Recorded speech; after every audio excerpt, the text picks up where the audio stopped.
Hey y'all, it's Brianna. Welcome back to my channel. I have not filmed a video in forever. I've been meaning to film this for a while now. If you guys are new to my channel, I just recently finished my first year as a teacher, and I was also working on getting my teacher certification while I was doing my first year of teaching. So if you guys want to know more about the Texas Teachers of Tomorrow program, what I really think about it and what my experience was, go ahead and keep watching.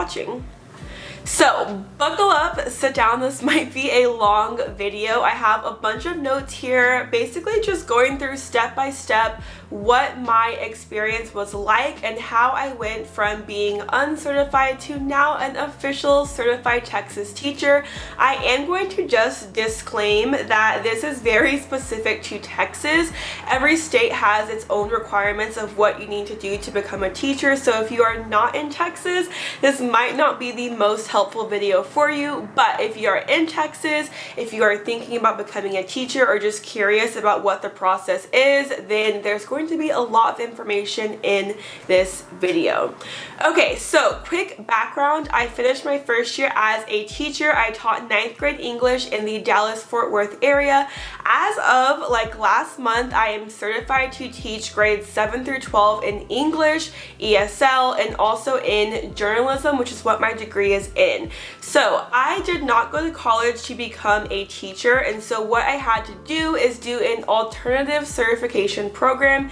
In Texas, there are tons of different ones. I kind of just Googled, looked around, and Texas Teachers of Tomorrow was, from what I saw, the more popular program to basically have a quicker route to get certified. So what is an alt or alternative certification program? Essentially, it is for people who have a degree, or maybe you're almost done with your degree. You want to be a teacher, but you did not go to college to be a teacher. So the benefit of doing this program versus going back to college and taking classes is that, one, it's a lot quicker. You can be certified within a year if you really hammer down. It took me about 2 years because I was kind of not really in a time crunch. It also is better because you're able to be on salary and actually teach while you are working on getting certified, versus the college route is you would be paying your college tuition, taking classes, and also usually, from what I understand, you have to student teach, which you do not get paid for. So if you are already a person who has a degree and you need some income to support your life, this would be a better option versus going back to college. Okay, so if I look down, I have a very detailed Google Doc to make sure that I'm just getting all this information correct. So my timeline of when I began this program was April of 2019. I was in the process of switching careers. I honestly did not know what I wanted to do. In April is when I applied to this program, and I also began substitute teaching to kind of explore if this was a field that I wanted to go into. So it's actually free to apply. I think you just need to show them your college transcripts, just basic information about yourself. The application, when I did it 2 years ago, was super quick and easy. It took maybe 3 or 4 days to get accepted, and then after that it cost about $300 to enroll, and from there is when you began going through the courses and process of actually becoming certified. So April 2019 is when I actually got accepted, but I was just not really in a rush to do this, and I was still trying to kind of figure out if this was something I actually wanted to do. So I would say I honestly didn't really start working on the program probably until September or October-ish of that year. So let me just show you guys all of the requirements to become certified through this program. It's kind of confusing, so I'll put something up on the screen, but in the state of Texas, you have to have 300 hours of training, and for this Texas Teachers program, the way they break it down is there is 169 hours of required courses. These courses are done through Canvas, and different courses like classroom management, working with special ed, all that good stuff is on there. 30 hours of field-based experiences, which is you observing a classroom. Because of COVID, I'm not sure how things have changed since I did this about a year or two ago, but it can be a combination of you actually going into a classroom to observe a teacher, or they have video options to watch that online. 60 hours of projects, 29 hours of elective coursework, and then 12 hours of PPR test prep, which I'll talk about later. Other things, while you are actually in your first year of teaching, which is called the intern year, you get 5 observations from your field supervisor from the program.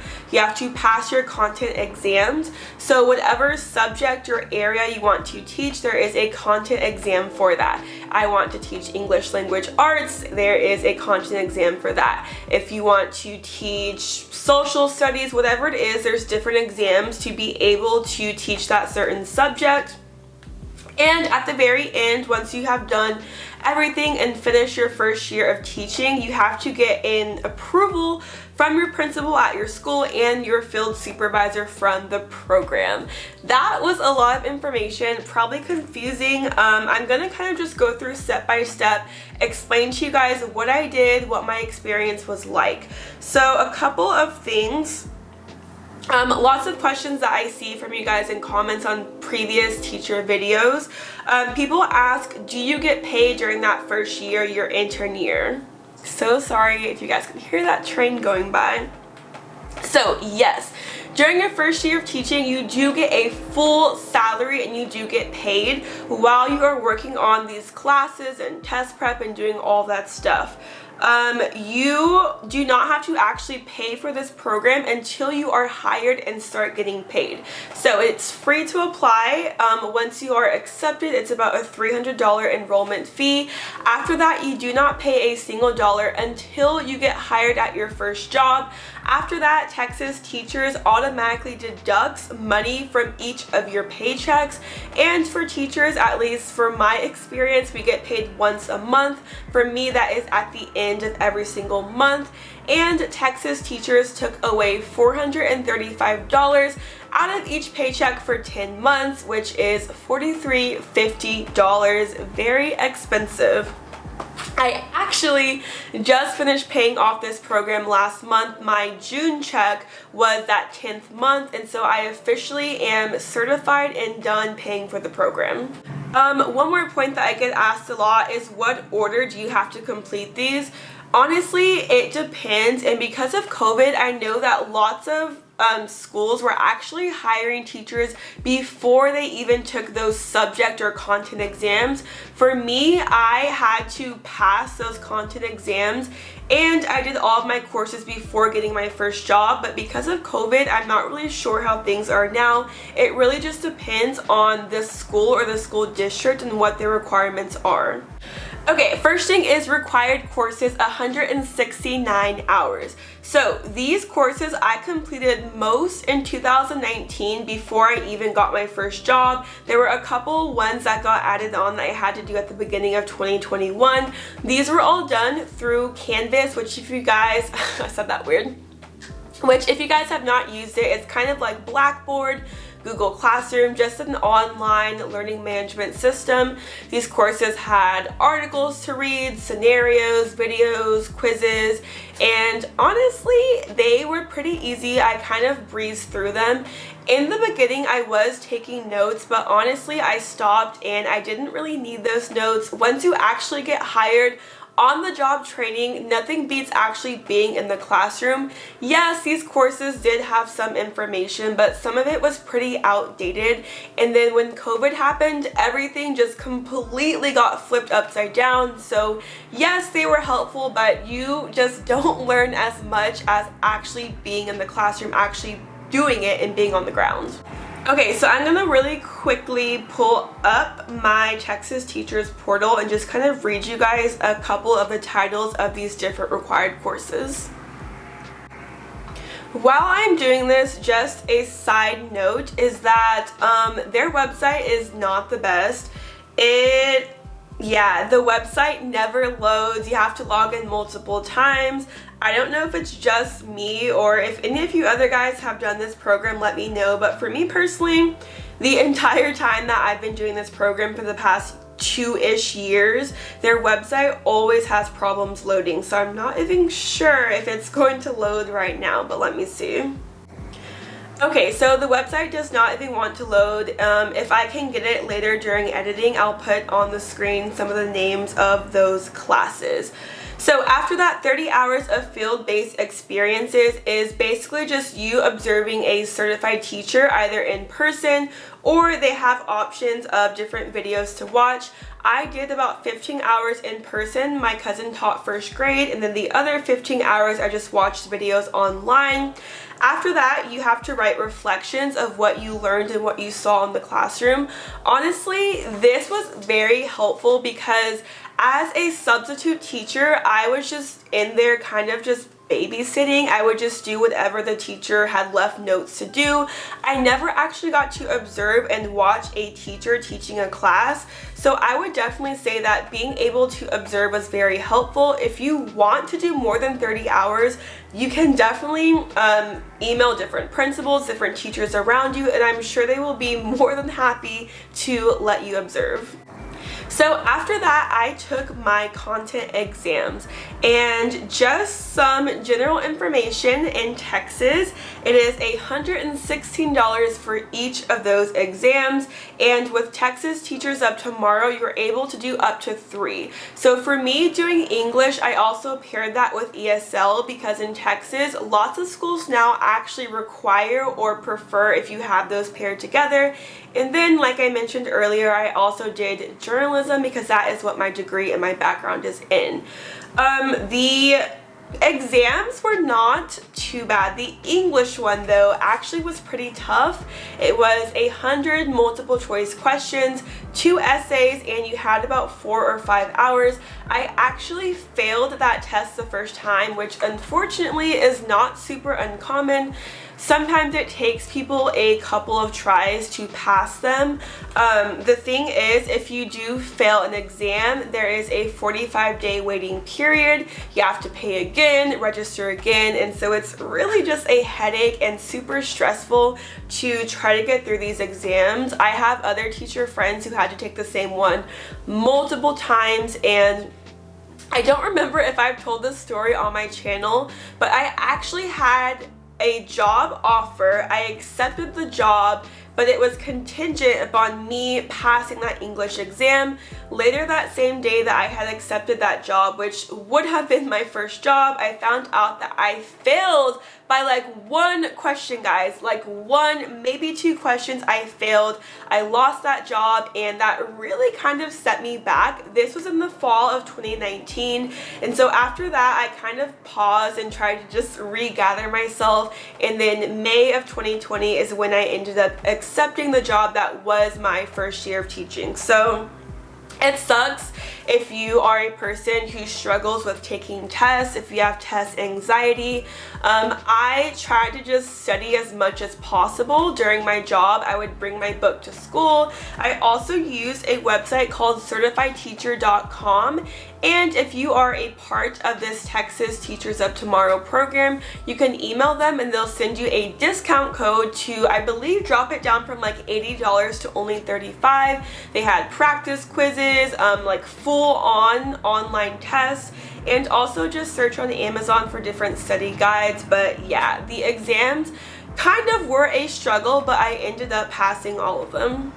Okay, one more note is that for me personally, whenever I was applying to jobs, most jobs did not even want to look my way until I had passed those content exams and I could show proof of my SOE, or my statement of eligibility, basically from the program that I had done enough to now enter into my intern year. And so when I was applying for jobs, I had passed my content exams, done my 30 hours of observations, and done that 169 hours of required courses.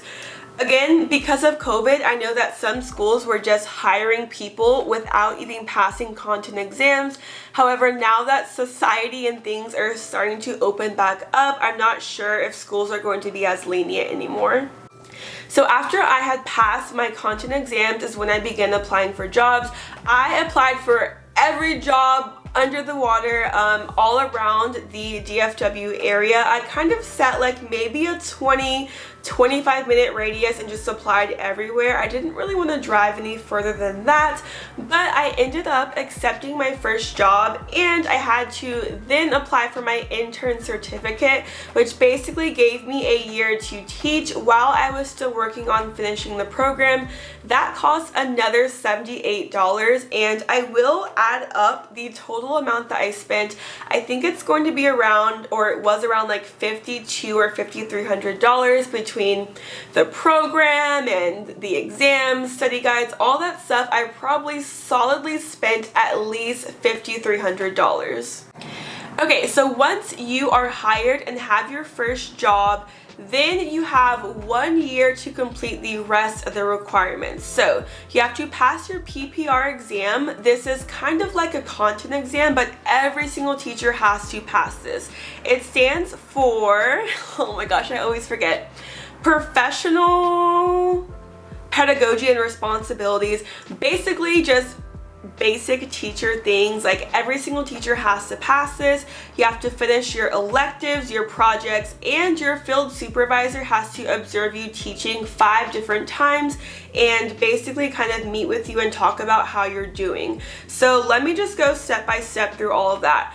The PPR exam honestly was, to me, a lot easier than my content exams. You do have to complete 12 hours of PPR prep through Texas teachers before they approve you to take that exam. So you can't just go in and take these exams. You actually have to get approval through your program before you're even able to register for them. The PPR you have until the end of your first year of teaching. I personally waited pretty long. I took it right before spring break, so in March. Honestly, if you just want to knock it out, I would recommend just trying to take it in the fall just to kind of check that off your list. If I am being transparent, my first year of teaching was so hectic that I really did not do any of these requirements until March and April because it was crunch time to get things done. COVID hit, I was online teaching, I was trying to get certified, I was a first year teacher.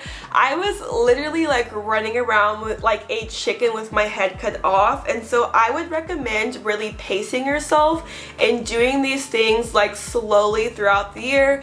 Don't be like me, because I literally waited until spring break to start doing everything, and I had until May to get all this stuff done. So March, I passed my PPR, and then March and April is when I did my electives. The electives were honestly very easy. You get to pick which ones you want to do. Same thing as the other classes, just Canvas courses, videos, articles, readings, and quizzes.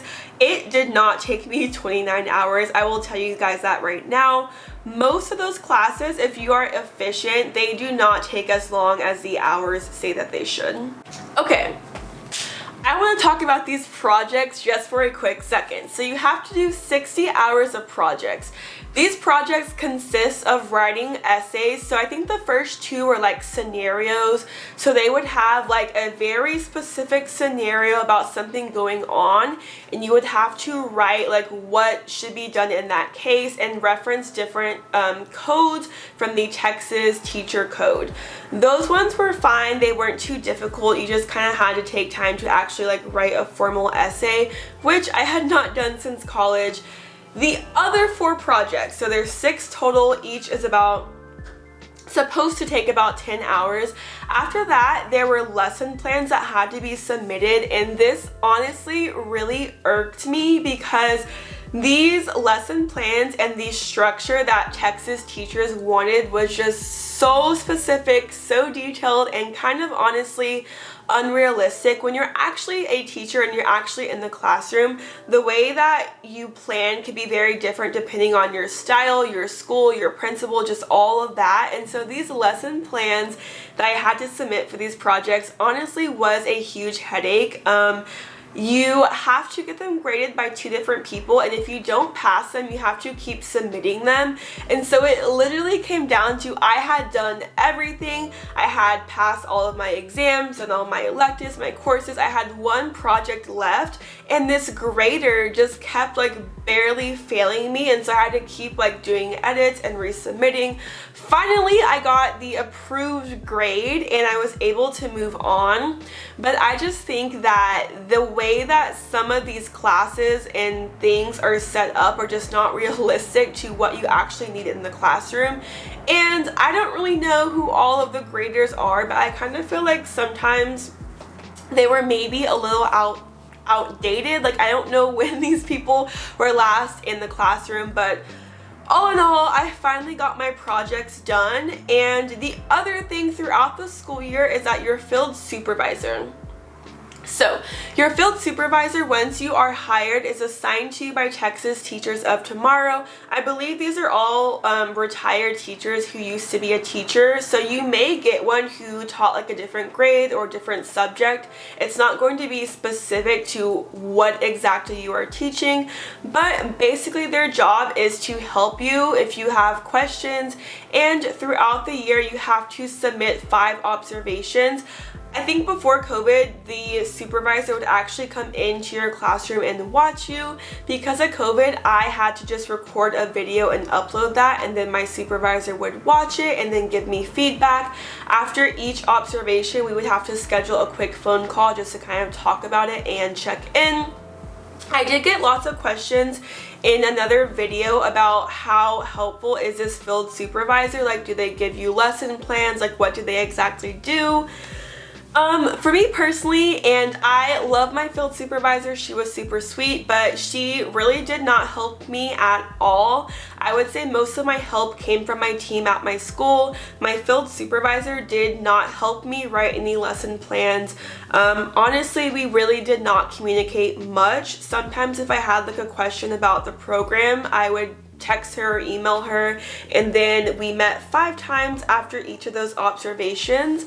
Besides that, we really didn't have much interaction. Of course, if I ever needed help, I could reach out to her, but I would say most of my help as far as like lesson planning and things going on in the classroom came from people at my school, because of course they have been there, they've been teaching, and they're going to just be a little bit more helpful than someone who doesn't really know what's going on at that specific school. Okay, so after that, I was able to apply for my standard Texas teacher certification.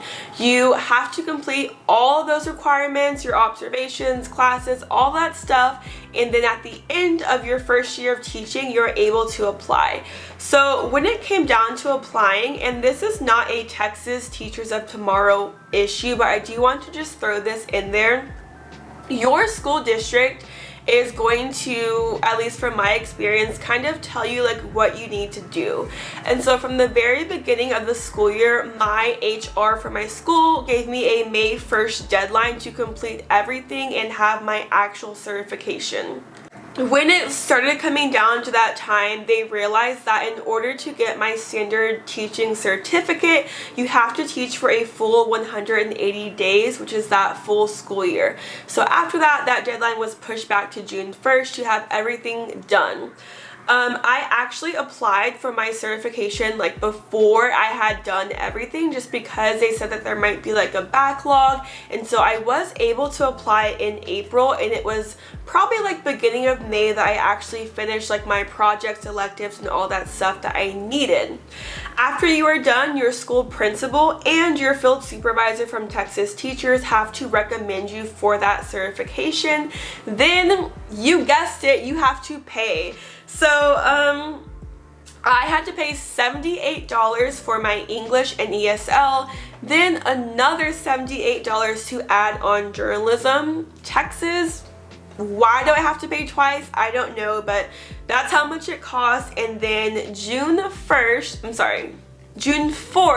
is when I finally was officially a certified Texas teacher after more than 2 years of being in this program, and my last day of school was like May 27th, and so I had just wrapped up my first year as a teacher and got my standard teaching certification. Okay, so I don't want this video to be super long, but kind of just my overall thoughts on this program.